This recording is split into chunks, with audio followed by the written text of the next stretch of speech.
listening to the Fitness Matters podcast with Paula B, and this is episode number 43, The Real Problem.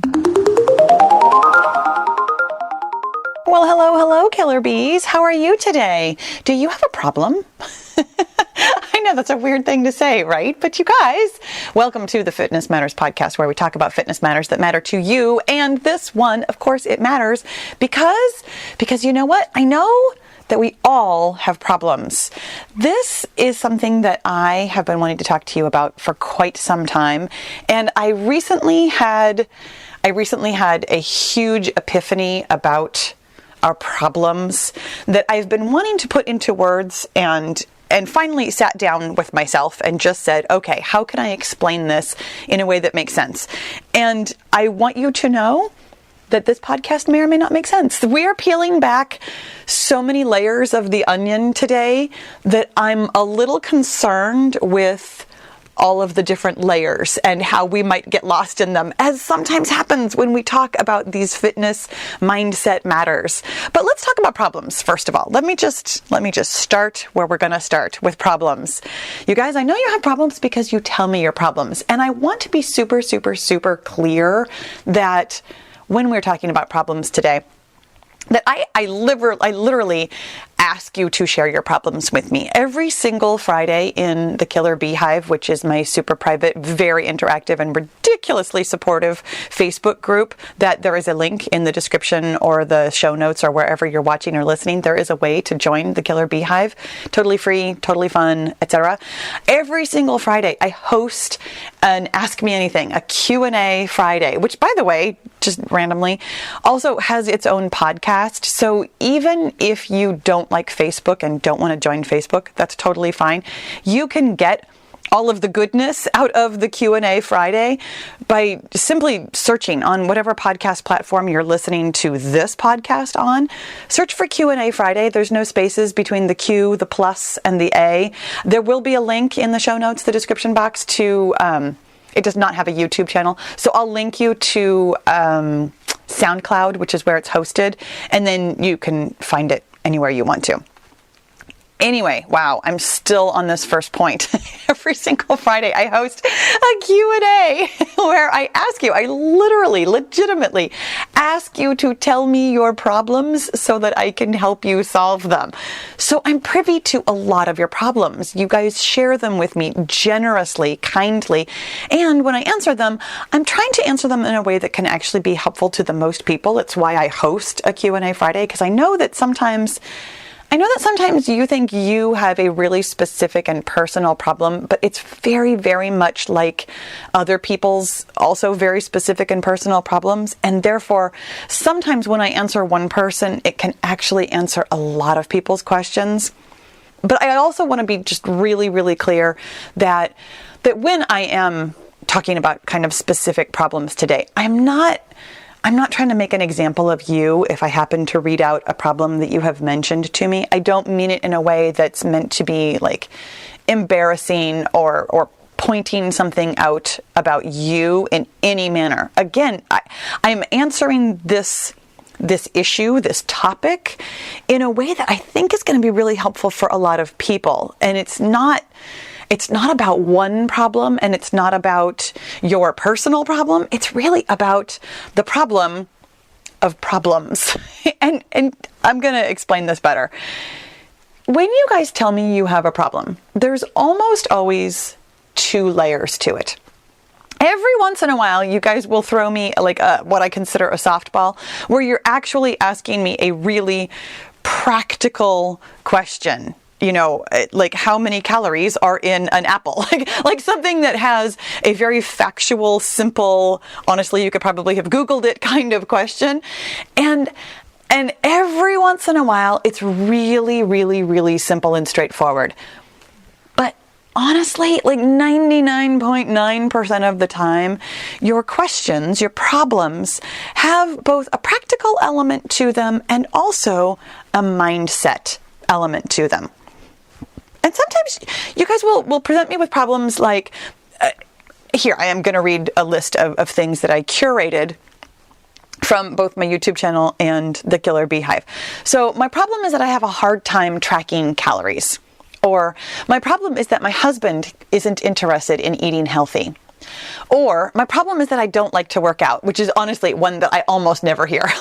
like I hear that one so rarely. I am a fitness channel. I have workouts. I rarely hear you guys saying that you don't like to work out. What I hear far more often is that you either have a hard time being consistent or that you just can't wrap your mind around being moderate. In fact, I hear that one literally every single day. So my problem is that I just can't be moderate. That's a much better one. My problem is that my life is super stressful and I can't make time for myself. Or my problem is that I just can't make myself be consistent with eating and exercise. Generally speaking, I mean, I'm sure you noticed a lot of these are kind of like weight loss problems. You guys, we all have different kinds of problems in our lives. Most of my examples tend to be about weight loss simply because that is something that I hear about a lot, and I know that a lot of you have it on your mind also. I want you to know that this information that we're talking about today is super applicable no matter what your problem is. This could be applicable to your job. This could be applicable to your relationships. This could be applicable to any other goal you have, running a marathon, writing a book, whatever, like literally whatever. The problem, when we have a problem, is that we think about it as a problem. And we think about it in a way that the problem becomes a fact in our mind. And I'm going to refer you, of course, to the episode where we talked about facts versus opinions, because that is really foundational. But I'm also going to explain to you that when we say something to ourselves again and again and again, it becomes very truthy, very believable. And then we start to approach it as though it is just that, a fact. Instead, though, these problems that we have are actually opinions. They are thoughts that we are having about our circumstances that have become so truthful to us that we can't see our way around them. We can't see them as opinions. That's why we think that they're a problem. I actually had a problem of my own somewhat recently that I did talk about several times actually in the Q&A Friday. And it was very eye-opening for me. We talked about it a little bit last week, and I'm going to go into it a little bit more depth here today. When I was losing weight just recently, I started losing weight on the 1st of March. Interestingly, right before this whole COVID thing hit, I had just finished running my last ultra marathon, and I had decided that I had some time. I wanted to recover from running such long distances, and I really wanted to take my time this year to focus on shorter distances and losing weight and really taking care of myself in a way that I always take care of myself, but in a way that I hadn't. Really focusing on moderation in a way that I've been telling you guys to do, but haven't always successfully done for myself. So I really wanted to rest and relax a little bit. And while I was resting and relaxing, I mean, obviously since I was moderating, it was a great time to lose some weight. So I had a couple pounds to lose, started losing weight, lost weight relatively quickly, and got down to the weight that I was when my sister died. Now, here's the thing. I had been this weight for years and years and years, or this weight and less, for years and years and years. It's a weight that I consider completely normal. And then last year, in fact, almost exactly a year ago, I had also lost some weight. I have a podcast about that too, about how I lost weight at age 49 during menopause. And I talked about this exact thing during that podcast also, about how I got down to the weight that I was when my sister died, and immediately had the thought, that's the weight that I was when Vicky died. And in fact, in that podcast, I cry and I talk about how painful that thought was for me, how that felt like a problem for me to weigh something that I wanted to weigh, that I equated in my mind with my sister dying. And so at the time, a year ago, I totally heard the thought, because I said it out loud to my husband. I said, oh my gosh, I haven't been this weight since Vicky died. And then I immediately gained weight right after, like put on 2 pounds within a couple of days, and was like, okay, this is a problem. Let's go ahead and work through this. So this time, like I said, so then after I had lost the weight and I had actually broken through that barrier, then I went back to doing everything that I had been doing before I lost weight, of running too much, exercising too much, stressing out too much, not eating enough, not really, well, I was still sleeping enough. It was okay, but not drinking enough water. Like, I was doing all the things that had caused me to gain weight in the first place again. So needless to say, I gained weight again. So I've had to lose those same 8 pounds again this year. And this time it really does feel permanent. I really, truly feel at this point that I have embraced moderation. But here's what happened. I got back down to that weight again, where it was the weight that I was when my sister died. And I thought to myself, oh, I remember when I was here, 6 months ago, that this was a problem for me. So I wonder what's going to happen this time. And I felt like I was genuinely curious about it. I felt like I was very open, very interested in it. Stopped, absolutely came to a screeching halt right at that number. I got down to it really easily. It wasn't difficult to get to the number, but I bounced that number and like 1 or 2 pounds higher for weeks and weeks and weeks and weeks and weeks, and then more weeks. So I was bouncing around the number, and I felt very calm about it. I really did. I knew that it was going to be a problem because it had already been a problem. So therefore, I knew when I saw this number again, when I was at that number, I was like, oh, okay, so here's the problem. This is the weight that I was when Vicky died, and I have some work to do here. I have some thinking to do about what this means to be this weight. So I simultaneously felt like it was a problem and also felt like it wasn't a problem, because I felt very calm about it. I knew that what was going on here was something that I had thought before, something that I needed to work through. This was going to be totally fine. I spent those weeks that I was bouncing around that number and slightly higher, thinking and journaling and putting in the work, letting myself feel all the feels. How does this feel to me? What does this mean to me?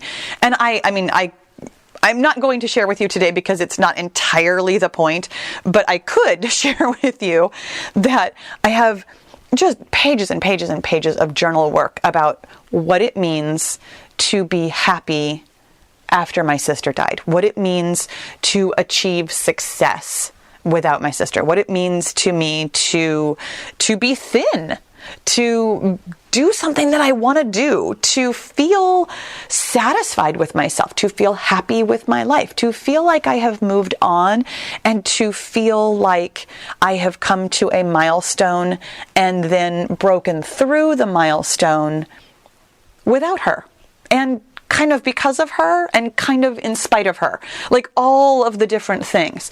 Just journaling and really being open, really feeling a whole lot of feels, as you can imagine. I'm actually holding it together really nicely right now talking about this, but there was lots of crying, lots of deep feeling work while I was going through this.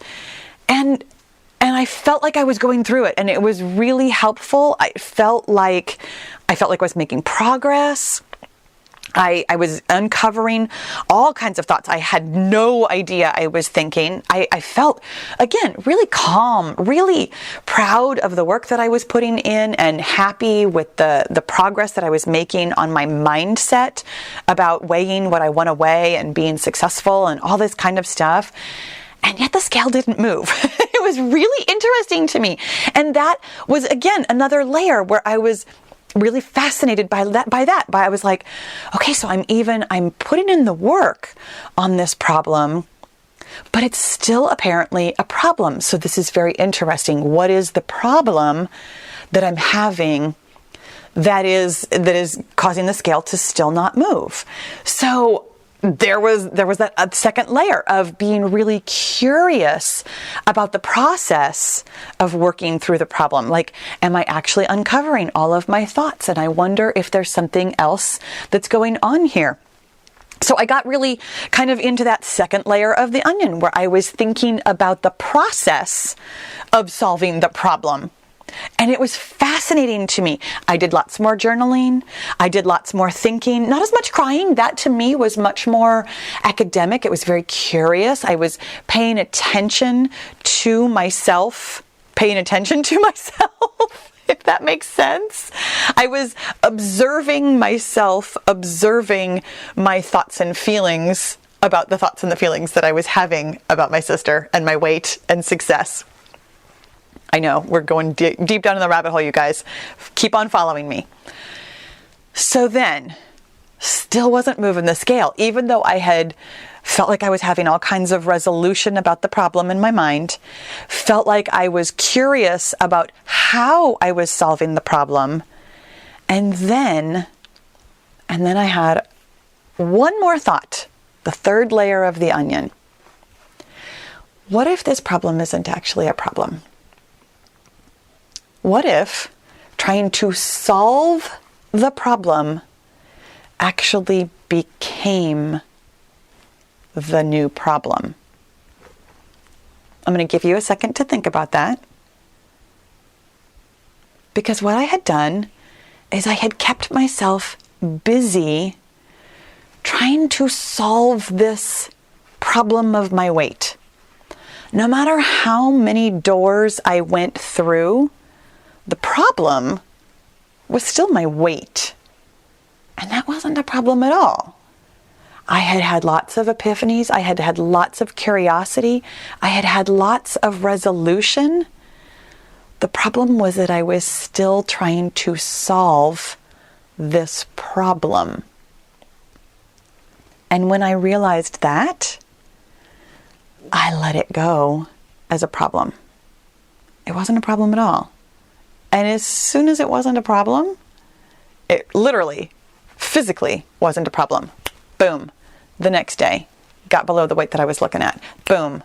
Within a couple days of that, got even lower. Boom. Within a couple of days of that, hit the weight that I had been looking for, well, at that point, like 3.5 years, or not even 3 years. No. Yeah, 2.5 years.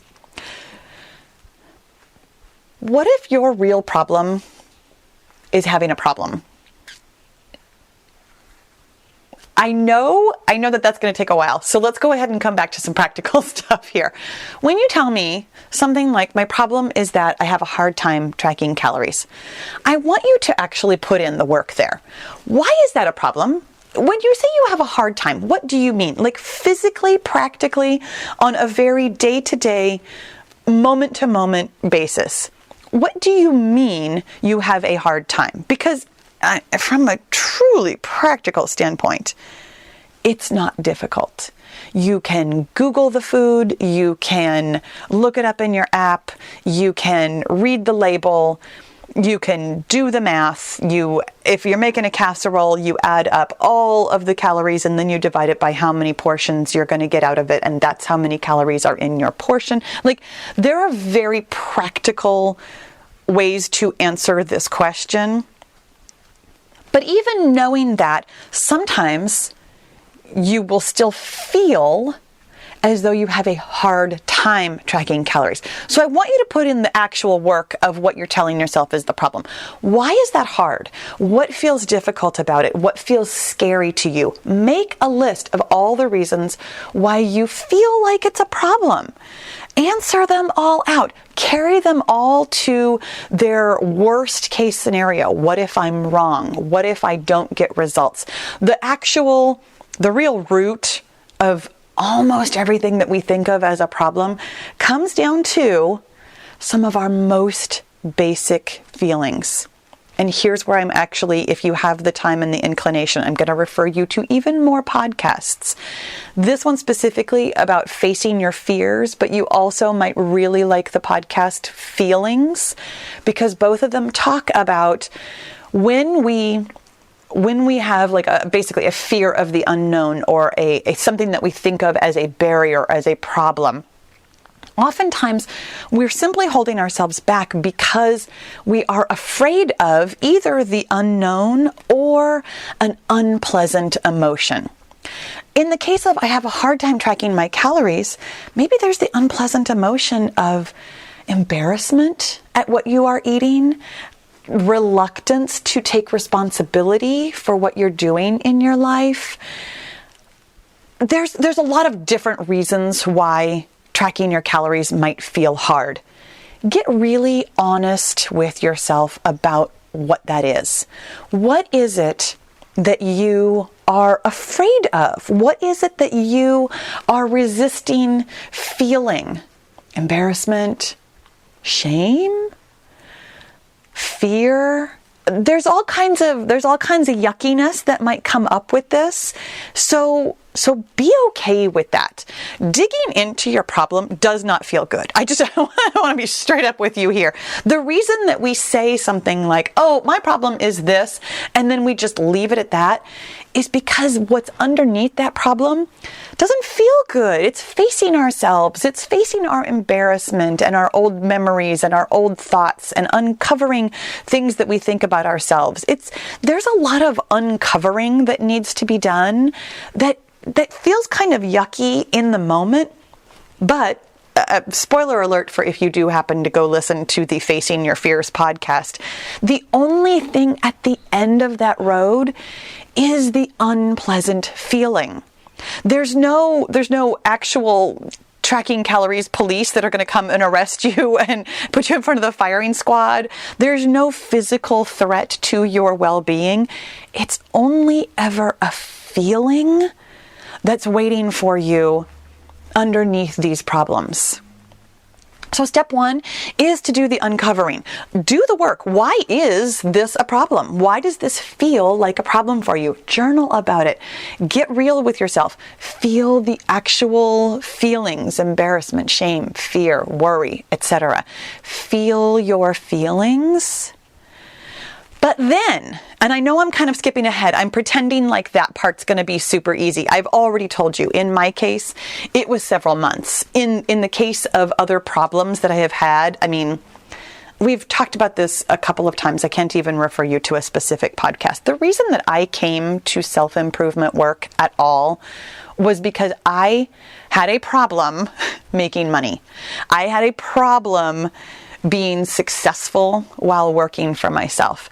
And I searched and searched and searched for all of the reasons why this was a problem and what could I do. And I had practical answers, such as, putting out good content. But I had mindset answers, such as believing that I was putting out good content. And then I uncovered it all. And finally, after years of work, was I able to lay that to the side and say, oh my goodness, I don't have a problem making money at all. I don't have a problem being successful at all. This is what the process was for the first real thing that I tried to tackle. It was years of digging and uncovering and releasing before it was not a problem for me. In the case of my weight, because I had gone through this process before, I knew a little bit more about how to, I'm not going to say fast track it, but I understood the process, the actual practical process. You literally take out a piece of paper, you write down your thoughts, and then you go through them again and you feel the feelings that those thoughts bring up. Like, that's the brass tacks of it. And I actually am going to have an entire podcast about journaling. I know I promised you that last week too, and it's coming soon. But the brass tacks of it, the actual practical day-to-day where you confront your thoughts and expose them for what they are and feel the feelings that are underneath them and then release them and let them go. That came faster to me in terms of my weight loss because I had gone through it with money and business success.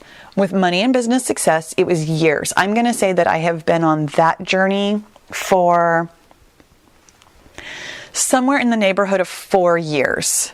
That's a round number. I could look it up. In fact, maybe I will one of these days, is look that up and find out exactly what day. Because I know when I really started, I started by buying a really particular book, and I can probably go back and find the purchase date on it. So that journey took me years. The one with my weight loss took me months.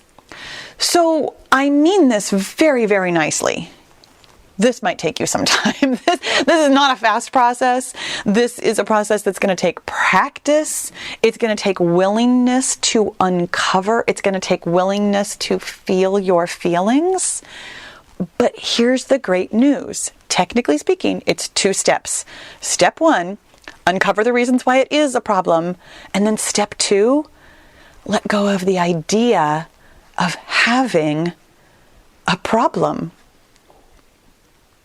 And I want you to consider step 2 just a little bit longer since we're here. I know I'm skipping ahead for lots of you. Lots of you have a lot of work to do on step 1. The uncovering, truly in its own way, it is lifelong work. It really, really is. It is something that I am going to continue to do, not necessarily in the same way and not necessarily for the same things, but uncovering the thoughts you are thinking, exposing them and feeling the feelings is lifelong work. There's no end to that. It is part of your mental health. Every day is a new opportunity to know yourself a little bit better and to kind of understand your own brain a little bit better. But the step 2, letting go of the idea of having a problem, it is its own different world. We get really attached to thinking of ourselves as a person with a problem. I was really attached to being the girl who couldn't make money. I was really attached to being the girl who could get down to the weight that she was when her sister died, but then not really below that because I had been for a while. Letting go of that means that I had to see myself in a really different way. It means that I had to see myself as a person who did not have that problem. It's a different world when you don't have that problem anymore. And here's the thing, it's fabulous over here. I cannot say enough nice things about how it feels to be successful and to feel really happy and satisfied with that success. I had been successful before, but held myself down because I felt like I had to have a problem. Like, oh, it's okay if I make some money. It's okay if I even make, a living wage. I'm making pretty good money, but I have a problem making money. Nope. I don't have a problem making money at all. I don't have a problem being successful at all. I've got this. That is a different person than I used to be a couple of months ago. When you don't have your problem anymore, whatever that problem is. And I'm going to be really clear. It's not because the problem itself might go away. It's not because all of a sudden it's going to be easy to track calories. It's not because your husband is suddenly going to be totally on board with eating healthfully. It's not because suddenly you're always going to love working out. It's not because those problems don't exist. I still think thoughts like, what does this mean to be happy when my sister is dead? Totally comes up for me on a daily basis. The problem doesn't go away. You simply stop identifying it as a problem. That thought can come to me all day, every day, that I'm a terrible person for being happy when Vicky is dead. All day, every day, I will remind myself that that's not actually a problem. I'm not actually a terrible person because I've done all the work on that.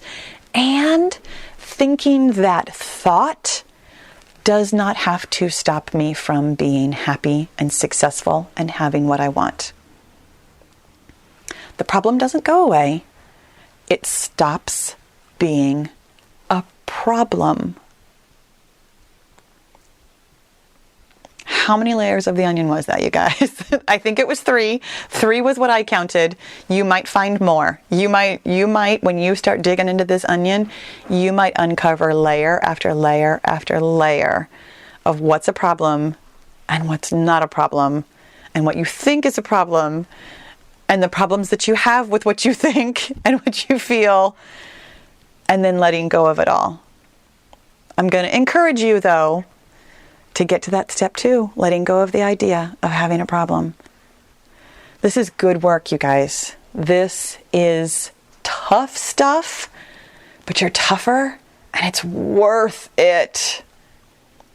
I know that this is going to bring up questions. It always does. Please feel free to ask them. I was thinking about this really recently. It takes me a couple of days when you guys leave comments on YouTube specifically. I want to, for whatever reason, I feel like I need, no, in fact, I know why. I want to explain myself to you. On my app, my main YouTube channel is the Paula B Fitness channel. It is not difficult at all to switch between the Paula B Fitness channel and the Fitness Matters podcast YouTube channel. And yet, I get very busy on the Paula B Fitness channel. I answer lots of questions. I have lots of comments. I'm looking at stats, etc. I get to a point where I feel like I've spent enough time on my phone and enough time answering comments and questions. And then I simply forget and or don't make time, because it turns out to not be a priority for me sometimes, to simply switch over to the other profile and answer your comments and questions on the Fitness Matters profile. I want you to know that I read the comments. It just frequently takes me a while to answer them. So please feel free to leave a comment and don't take it personally when it takes me a while to answer you. It's not you, it's me. You guys, I do hope that this was really helpful for you today. I always hope that it's helpful for you. And if you'd like to leave a comment, or if you'd like to come over to the Killer Beehive, because frankly, that's where I answer questions and comments much more frequently, you guys. Thank you so much for listening. I'll talk to you again soon.